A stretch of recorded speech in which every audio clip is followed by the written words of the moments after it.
낼 수 있도록 기도해 주셨으면 좋겠습니다. 오늘은 너를 위하여 기도하였다 라는 기도 제목을 가지고 말씀을 나누도록 하겠습니다. 얼마 전에 제가 투자회사, 주식을 투자회사 하시는 주식이나 펀드 이런 투자회사를 운영하시는 집사님과 대화를 나눌 기회가 있었습니다. 근데 이분 말씀이 지금처럼 이 자본의 거품이 가득한 적이 없었다라고 합니다. 이제 각국 정부마다 코로나를 이겨내기 위해서 이제 돈을 많이 찍어냈잖아요, 그죠? 돈을 많이 찍어내서 이제 그걸 사람들에게 나누어주고 또 기업에 후원을 도와주고 뭐 이렇게 했는데 이것으로 인해서 유동성이 막 풍부해졌고 돈이 많이 돌게 되었고 이 유동성이 이제까지의 경험과 경제학의 경험과 상식으로는 이해할 수 없는 자산 가치의 폭등을 불러일으켰다라고 합니다. 그래서 보통은 주가가 오르면 부동산 가격이 안정되고 또 부동산 가격이 오르면 주식이 좀 안정되고 뭐 이런 이제 흐름을 타야 하는데 돈이 이쪽에 몰리면 이쪽에 줄어들고 이런 게 당연한 거니까요. 근데 지금은 주식도 폭등이고 부동산도 폭등인 이상한 상황이라고 합니다.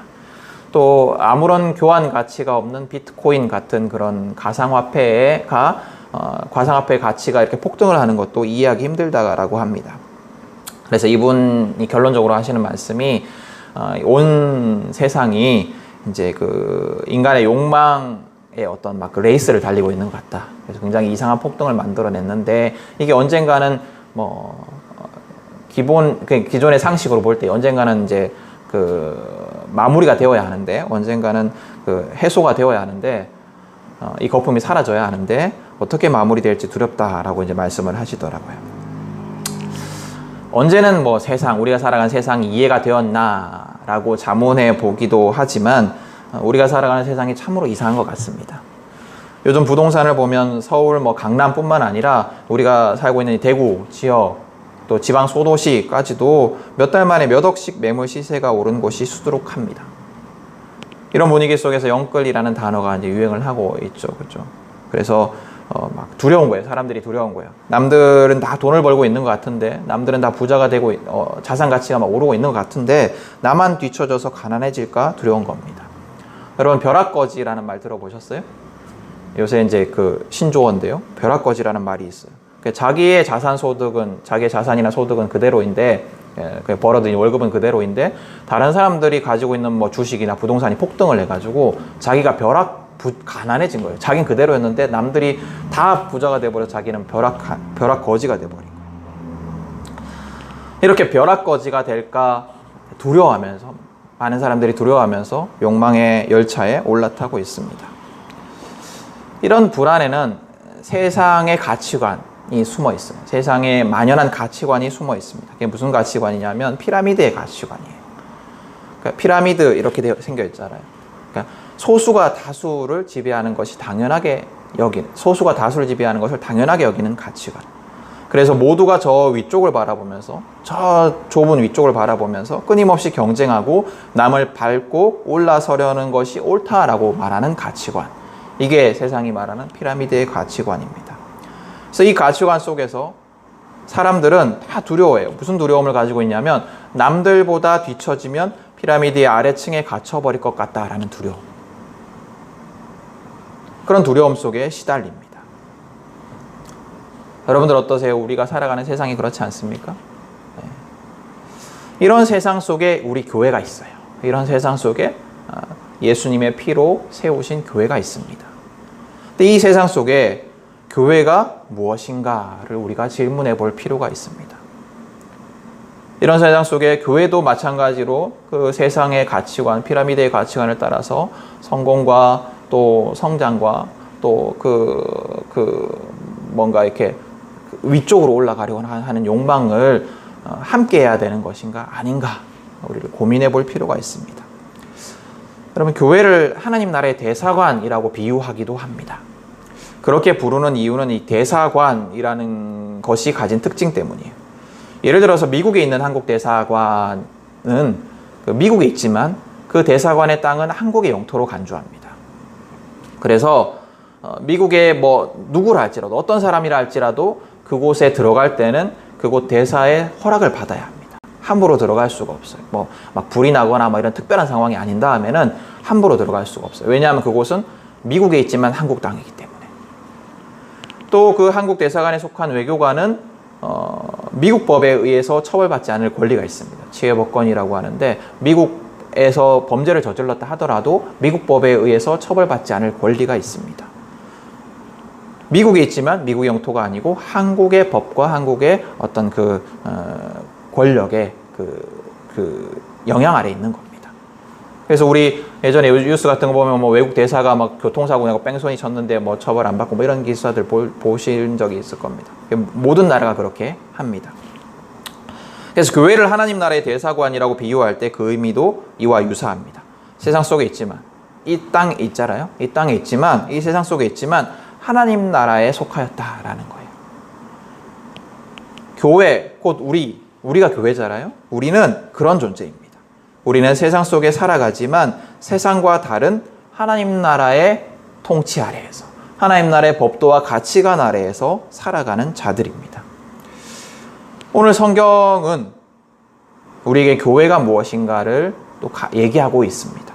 오늘 성경을 통해서 우리는 교회에 대한 3가지 가르침을 발견할 수 있어요.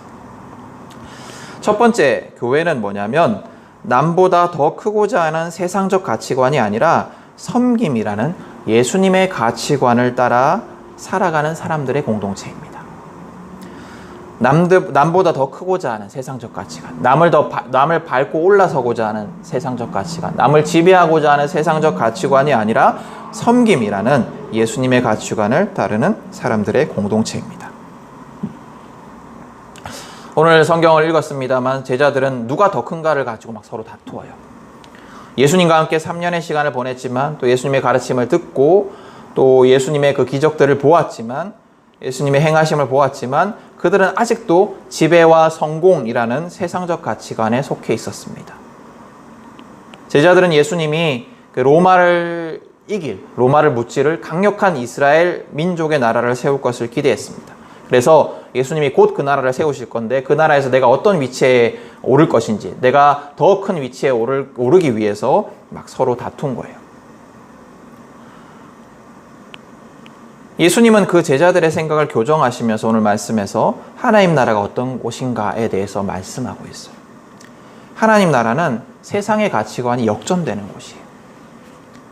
세상이 말하는 성공과 지배가 완전히 뒤집히는 곳입니다. 세상은 피라미드의 가치관을 가지고 있지만 하나님의 나라는 이게 뒤집힌 거예요. 그래서 예수님은 이렇게 말씀하십니다. 가장 큰 자가 어린아이 같아져야 하고 다스리는 사람이 섬기는 자와 같아져야 한다라고 말씀하십니다. 근데 오늘 성경 말씀을 보시면 예수님은 가장 큰 자가 어린아이다라고 말씀하시지 않습니다. 또 다스리는 자가 섬기는 자다 이렇게 말씀하시지 않으시고 같아져야 한다라고 말씀을 하세요. 어린아이 같아져야 한다. 섬기는 자 같아져야 한다. 이 같아져야 한다라는 말의 의미가 있어요. 왜 같아져야 한다라고 했을까? 왜 그냥 섬기는 자다, 어린아이다 이렇게 말씀하시지 않고 같아져야 한다라고 말씀하셨을까? 이 같아져야 한다라는 단어의 의미는 스스로 자기의 권리를 포기해야 한다라는 거예요. 스스로 자기의 권리를 포기해야 된다. 그냥 그렇게 된다가 아니고 스스로 자기의 권리를 포기해야 된다. 하나님 나라는 저절로 그렇게 된다라는 것이 아니고 스스로 그것을 포기하는 것이 하나님 나라다라는 겁니다. 내가 가장 큰 자이지만 자기 권리를 주장하지 않고 포기하는 것. 내가 다스리는 자이지만 자기 권리를 포기하고 섬기는 것. 그것이 하나님 나라라는 거예요. 예수님은 이 하나님 나라의 가치관을 몸소 본으로 보여주셨습니다. 예수님은 하나님의 아들이시지만 섬기는 자로 이 땅에 오셔서 인간들을 위해서 생명까지도 버리시며 섬기셨습니다. 세상은 자기의 권리를 주장하고 또 더욱더 높아지려 하는 것이 옳다라고 얘기를 합니다. 더 높아져야 한다라고 얘기를 하고 성공해야 한다라고 얘기를 하고 자기의 권리를 포기하지 말아야 한다라고 얘기를 합니다. 그러나 하나님 나라는 자기를 포기하고 낮아지는 자리에 서야 하는 것이 옳다라고 얘기합니다. 예수님은 제자들에게 자기를 포기하고 낮아져야 한다라고 말씀하십니다. 하나님 나라는 그런 곳이, 우리가 살아가는 세상과는 완전히 다른 그런 곳이 하나님 나라입니다. 그리고 하나님 나라의 대사관인 교회도 그런 곳입니다. 우리는 교회 속에서 그것을 훈련해야 합니다. 우리가 세상 속에서 그렇게 살아가기 위한 훈련의 장이 교회가 되어야 해요. 세상 속에서 하나님 나라의 삶을 살아가기 위해서는 교회 안에서 그런 삶을 살아갈 수 있어야 합니다. 교회 안에서 서로 낮아지고 서로 섬기는 훈련이 이루어져야 해요. 그래야 우리가 세상 속에서 하나님 나라를 선포하는 복음의 삶을 살아갈 수가 있습니다. 여러분, 우리 교회가 그런 교회가 되기를 소망합니다. 우리 교회가 하나님 나라의 삶을 훈련하고 또 살아내는 교회가 될 수 있기를 소망합니다. 우리 각자가 교회 안에서 서로 자신의 권리를 포기하고 더 낮아져서 섬기기를 애쓰기를 원합니다. 서로를 다스리고 높아지려 하는 것이 아니라 더 낮아지고 섬기는 사람이 되기를 교회 안에서 훈련할 수 있기를 바랍니다. 교회 안에서 그렇게 우리가 훈련해야, 교회 안에서 우리가 그렇게 살아갈 수 있어야, 교회 안에서 우리가 그렇게 하나님 나라의 삶을 살아가야 세상 속에서 그리스도의 향기를 풍기는 삶을 살아갈 수가 있습니다. 세상 속에서 하나님 나라의 백성답게 복음을 증거하는 삶을 살아갈 수가 있습니다.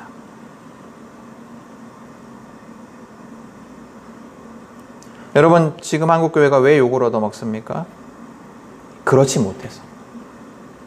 세상과 다른 하나님 나라의 가치관대로 살아가는 것이 보여야 하는데 세상과 똑같이 살아가니까 교회가 욕을 먹는 거예요. 교회가 세상과 다른 삶을 살아갈 때 교회가 전하는 것이 능력 있는 복음이 될 수가 있습니다. 내가 중심이 아니라 내 생각과 주장이 중심이 아니라 설령 내 생각이 옳은 것이라 할지라도 다른 성도들을 위해서 나를 포기하고 섬기는 사람들로 가득한 우리 교회가 될 수 있기를 축복합니다.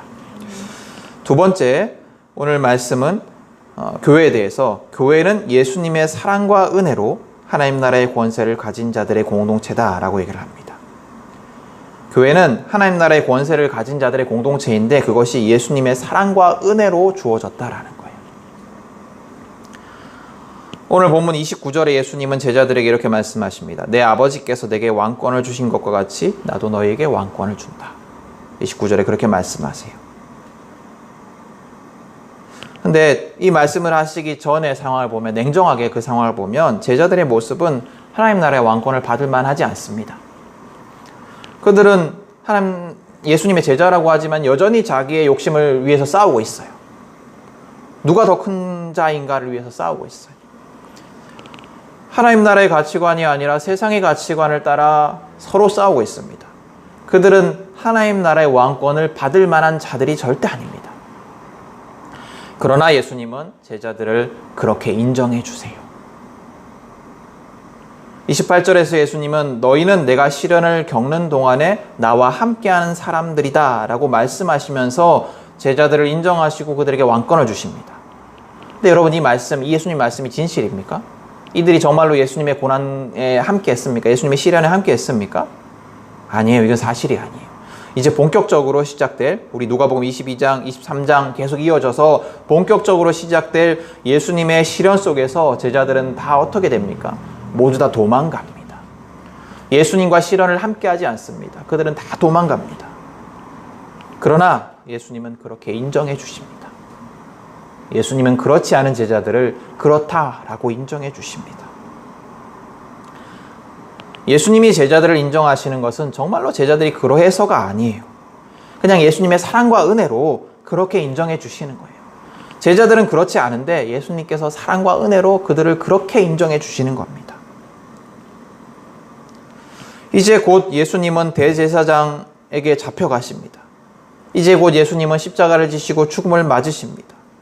예수님 앞에는 십자가가 놓여 있습니다. 오늘의 상황이 그런 상황이에요. 그런 예수님 앞에서 제자들은 아무것도 모르고 누가 더 크냐라는 것으로 싸우고 있습니다. 여러분, 예수님의 마음이 얼마나 무겁겠습니까? 예수님이 이제 곧 십자가를 지셔야 하는데 제자들이 그렇게 싸우고 있어요. 제가 만약에 예수님이라면 이 제자들을 보고 화도 나고 실망도 되고 막 이랬을 것 같아요. 그러나 그런 제자들을 예수님은 사랑하셔서 아버지의 왕권, 하나님 나라의 왕권을 주시겠다라고 약속하십니다. 오늘 말씀 속에서 합당하지 않은 제자들을 은혜로 선택하시고 세우시는 예수님께서 우리도 은혜로 택하시고 세우십니다. 합당하지 않은 자들을 택하셔서 세우신 그곳이 교회입니다. 우리는 합당하지 않은 자들입니다. 심지어 지금도, 오늘도 우리는 예수님의 사랑에 합당하지 않은 삶을 살아갑니다. 예수님의 가르침에 합당하지 않은 삶을 살아갑니다. 그러나 하나님은 은혜로 우리를 택하시고 우리에게 하나님 나라의 왕권을 주시고 하나님 나라의 복음을 소유하게 하셨습니다. 우리를 구원해 주셨습니다. 그래서 우리가 교회로 모인 거예요. 여러분, 우리는 늘 내가 원래 어떤 존재인지를 기억해야 합니다. 내가 예수님의 사랑과 은혜 없이는 어떤 자인지를 늘 기억해야 합니다.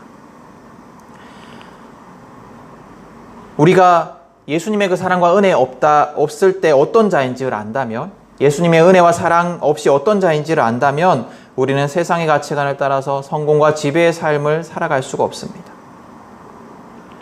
은혜로 우리는 구원을 받았어요. 은혜로 우리를 구원하신 예수님께서 우리에게 그렇게 말씀하셨어요. 너희는 섬기는 삶을 살아라. 너희는 낮아지는 삶을 살아라. 우리가 그 사랑을 안다면, 우리가 그 사랑 때문에 구원받은 자임을 안다면, 우리가 예수님의 그 사랑이 없었다면 얼마나 절망적인 삶을 살아야 하는 자인지 안다면 예수님의 가르침을 무시할 수 없습니다.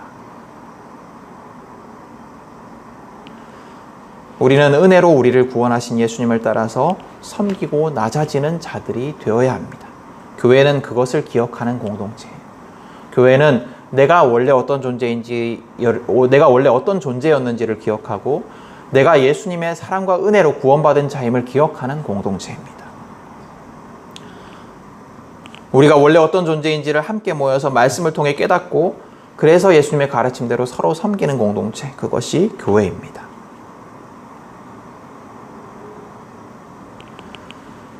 예수님은 제자들에게 왕권을 약속하시면서 또 한 가지 부탁을 하십니다. 약속을 하시면서 부탁을 하십니다. 뭐냐면 이스라엘의 12지파를 심판하게 하겠다. 개역개정인 이스라엘의 12지파를 다스리게 하겠다라고 말씀을 하십니다. 이게 무슨 의미냐면 예수님과 함께 복음을 전하게 하겠다라는 말씀이에요. 사람들에게 예수님의 심판의 메시지, 회개하라라는 심판의 메시지를 선포하고 하나님이 다스리는 나라로 부르는 그 복음을 전하게 하겠다라는 말씀입니다. 또 전하라라는 부탁의 말씀이에요. 예수님은 합당하지 않은 자들을 택하셔서 하나님 나라에 속하게 하시고 예수님의 복음을 전할 권세도 주십니다.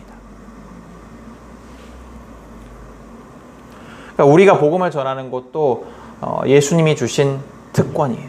권세예요.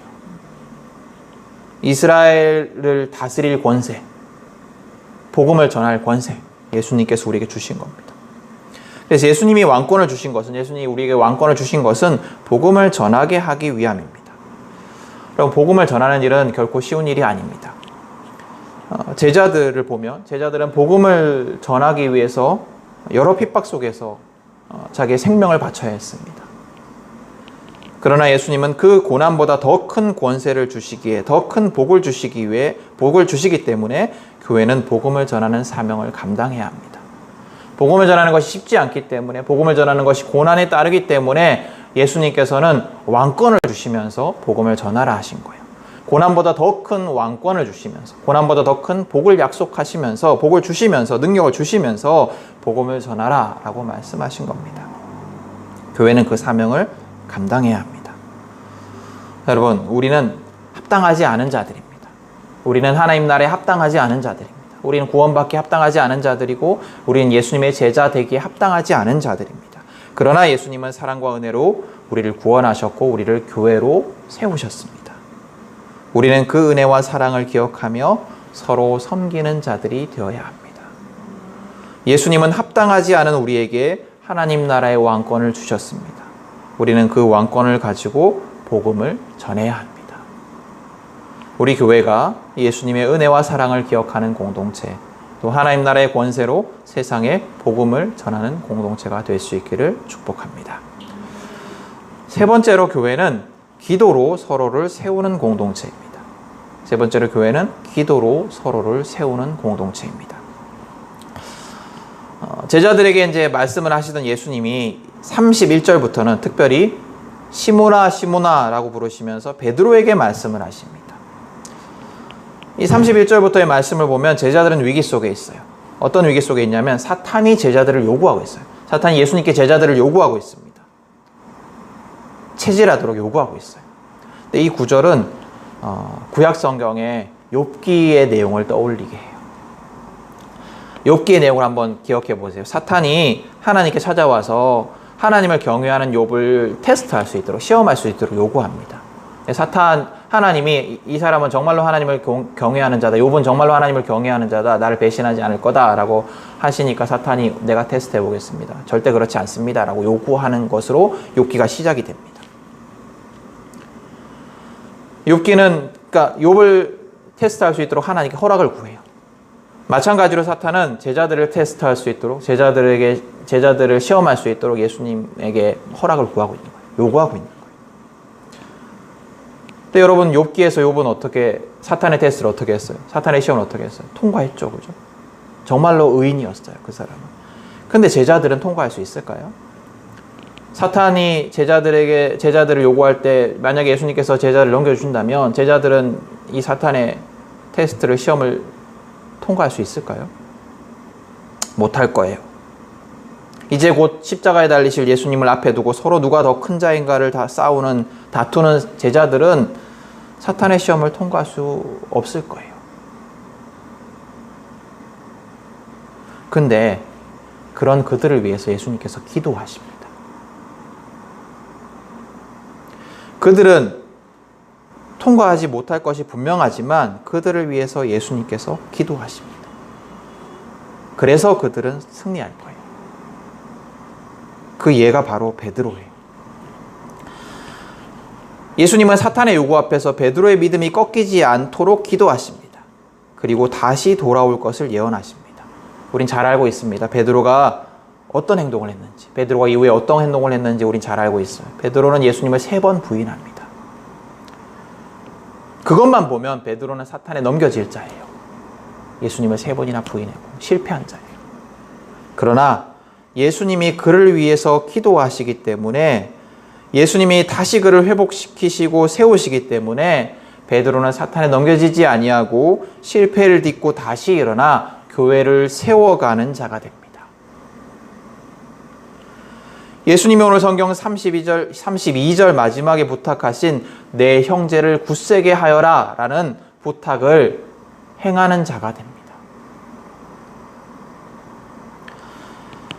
제자들을 요구했던 사탄이 오늘날 우리도 공격하고 있습니다. 우리를 소유하려 합니다. 우리의 연약함을 걸고 넘어지려고 합니다. 제자들이 그랬던 것처럼 우리도 우리의 능력으로는 사탄의 공격을 이겨낼 수가 없어요. 우리는 연약한 자이고, 우리는 신실하지 못한 자이고, 우리는 예수님 말씀대로 합당하게 살아가지 못하는 자들입니다. 그러나 우리 능력이 아니라 예수님이 우리를 위해서 기도하시기에, 예수님의 기도가 있기 때문에 우리는 승리할 수 있습니다. 예수님은 우리를 위해서, 교회를 위해서 기도하십니다. 우리는 그 기도로 승리할 수 있습니다. 여러분, 우리의 인생 속에 믿음의 실패가 가득할 거예요. 우리는 실패하고 무너지고 또 무너질 겁니다. 우리가 매주 주님 앞에 나와 예배를 드리고 또 다짐하지만 우리는 계속 실패할 거예요. 예수님이 우리를 위해서 기도하시기 때문입니다. 우리는 예수님의 기도 때문에 승리할 수 있고, 예수님의 기도 때문에 교회로 살아갈 수가 있습니다. 우리는 낮아짐과 섬김의 삶, 예수님이 가르치신 그 삶을 살아갈 수가 있습니다. 또 우리는 복음을 전하는 삶을 살아갈 수가 있습니다. 예수님은 이렇게 우리를 위해서 기도하십니다. 그리고 우리는 기도를 통해서, 예수님의 그 기도를 통해 승리할 겁니다. 근데 예수님의 기도로 승리할 우리에게는 과제가 있어요. 예수님이 베드로에게 부탁하신 것처럼 예수님은 우리에게도 형제를 굳세게 하는 자가 되라 라고 말씀하십니다. 우리는 형제를 굳세게 하는 자들이 되어야 돼요. 서로를 위해서 기도하는 자가 되어야 합니다. 교회에 우리 형제 자매들이 무너지지 않도록, 믿음이 약해지지 않도록, 예수님의 사랑 안에 거할 수 있도록 하나님 나라의 권세를 가지고 하나님 나라의 가치관을 따라서 하나님 나라의 백성답게 살아갈 수 있도록 우리는 서로를 위해서 기도해야 합니다. 서로 굳세게 하는 자들이 되어야 합니다. 우리를 위해서 기도하시는 예수님이 우리가 서로 그렇게 하기를 원하십니다. 우리를 위해서 기도하시는 예수님이 우리가 서로를 위해서 기도하며 서로를 굳세게 하기를 원하십니다. 서로를 위해서 기도하는 곳, 그래서 서로를 굳세게 하는 곳, 그곳이 교회입니다. 혼자서 버틸 수 없는 것을 서로 굳세게 하여서 승리하게 하는 곳이 교회이고 또 교회를 향한 그 예수님의 뜻입니다. 여러분, 우리 교회가 또 그런 교회가 될 수 있기를 원합니다. 서로 기도함으로 서로를 굳게 세워주는 교회가 될 수 있기를 축복합니다. 여러분들이 계속해서 4주차 기도에 관한 말씀을 나누고 있습니다. 한번 떠올려 보면 첫 번째 설교를 통해서 기도로 우리의 필요를 구하라고 했습니다.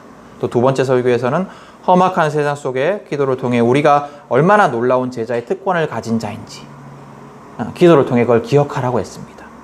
우리는 제자의 특권을 가진 자입니다. 기도를 통해서 그걸 기억해야 합니다. 세 번째 설교에서는 기도를 통해서 하나님 안에서 행복한 권리를 구하라고 했습니다.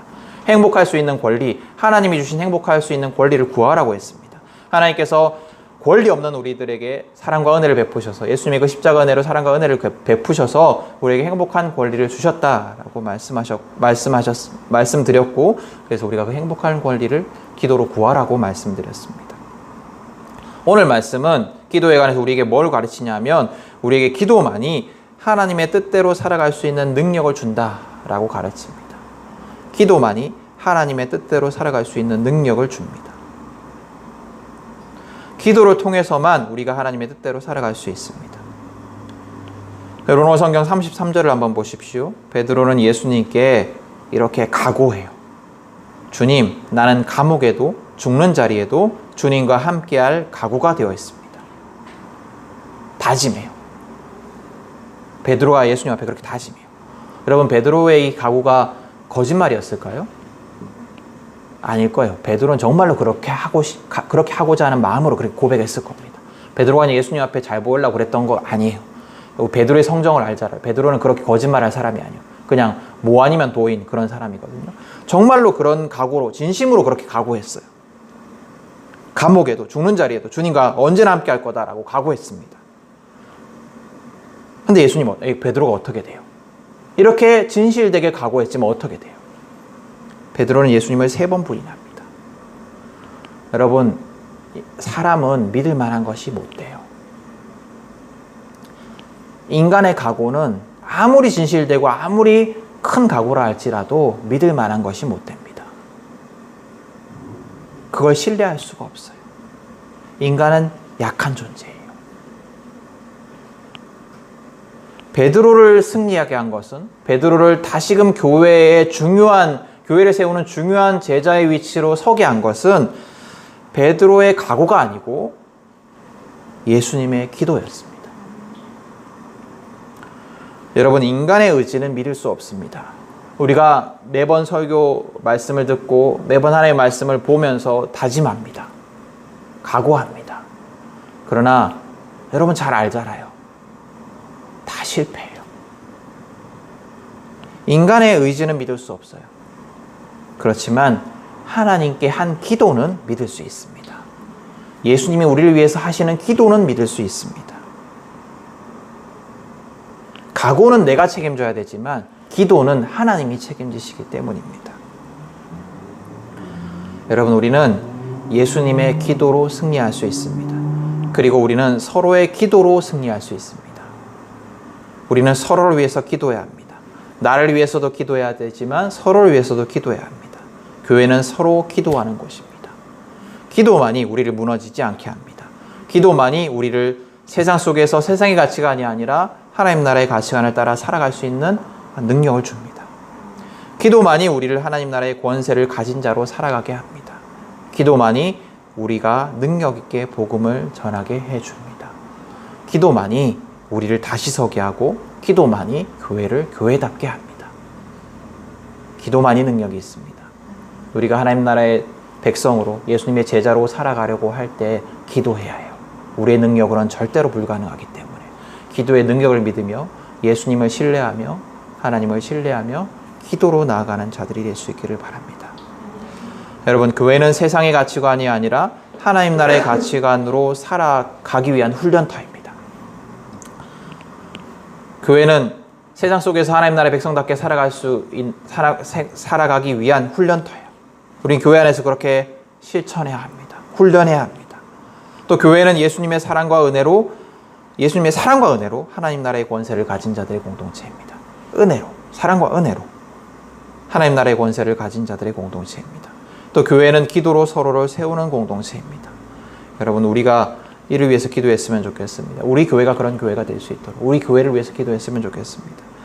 우리 교회가 정말로 성경이 가르치는 교회가 될 수 있도록, 우리 교회가 정말로 하나님 나라의 가치관을 훈련하는, 하나님 나라의 가치관을 따라서 서로 섬기는 공동체가 될 수 있도록, 또 우리 교회가 정말로 예수님의 그 사랑과 은혜를 기억하면서 은혜로 우리가 하나님 나라의 권세를 가진 자다, 은혜로 우리가 그 사랑으로 우리가 구원받은 자다라는 것을 기억하는 공동체고, 또 우리가 기도로 서로를 세우는 공동체가 될 수 있기를 위해서 기도했으면 좋겠습니다. 여러분, 기도만이 능력이 있습니다.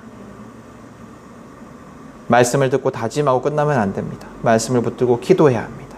나를 위해서, 옆에 있는 형제 자매를 위해서 기도해야 합니다. 기도가 우리를 말씀으로 살게 합니다. 우리 모두가, 예배 참석한 우리 모두가, 우리 함께하는 교회 성도 모두가 험악한 세상 속에서 기도를 통해서 교회를 굳게 세워가는 일꾼이 될 수 있기를 간절히 축복합니다.